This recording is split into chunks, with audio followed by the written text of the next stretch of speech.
जय किसान green India कंपनीचे गेल्या 2 वर्षापासून खतं घेत आहे आणि कांदा पिकासाठी खत घेतलेलं आहे. गेल्या वर्षी वापरल्यानंतर चालू वर्षी पुन्हा ऑर्डर केलेली होती आणि हा बघू शकताय तुम्ही डबल पत्ती माल आहे. गेल्या वर्षी पण माल चांगल्या प्रकारे टिकला.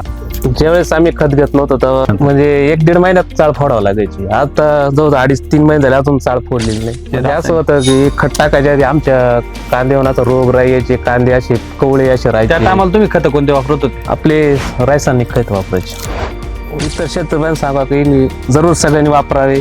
मागच्या वर्षी आम्ही आपल्या मागची दिवाळी नंतर 6,000 कांदे विकले, जवळ 100 क्विंटल हेच खत वापरले ते. त्यामुळे आम्ही आता 4 एकर बोलतो आम्हाला 25 ते 30 ट्रॅक्टर कावरेज निघाली. एकरी 7 ट्रॅक्टर, एकरी 7 ट्रॅक्टर. आताशी 1 ट्रॅक्टर विकला फक्त, तो पण 1600 ना, अजून खराबच झालेलं नाही अजिबात.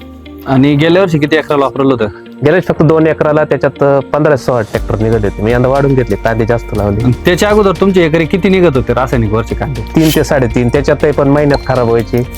आणि मार्केटला पण 1500 मार्केटला 1000 आणि 1100 तसे 1 नंबर विकतात त्या.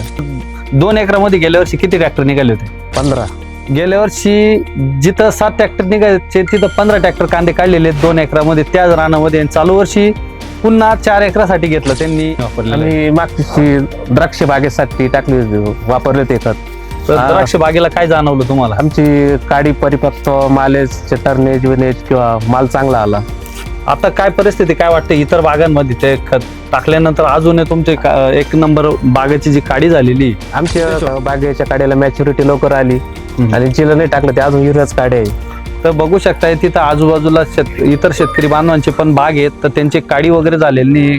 कारण की काडीची मॅच्युरिटी जर झाली तर पुढं माल निघायला अडचण येत नाही. तर शेतकरी बांधवांनी नुसतं कांदा पिकासाठीच नाही तर फळबाग वर्गीय पिकासाठी पण जय किसान ग्रीन इंडिया टेक्नॉलॉजी कंपनीचे बायोलॉजिकल फर्टिलायझर वापरणं गरजेचं आहे. हा जो लाईव्ह चाळीवरचा जो व्हिडिओ आहे, असे अनेक व्हिडिओ आपण युट्यूबला अपलोड केलेले आहेत. तर शेतकरी बांधवांनी जय किसान ग्रीन इंडिया युट्यूब चॅनलला सबस्क्राईब करा, बेल आयकॉनला प्रेस करा आणि असे प्रगतशील शेतकरी बांधवांचे व्हिडिओ बघा.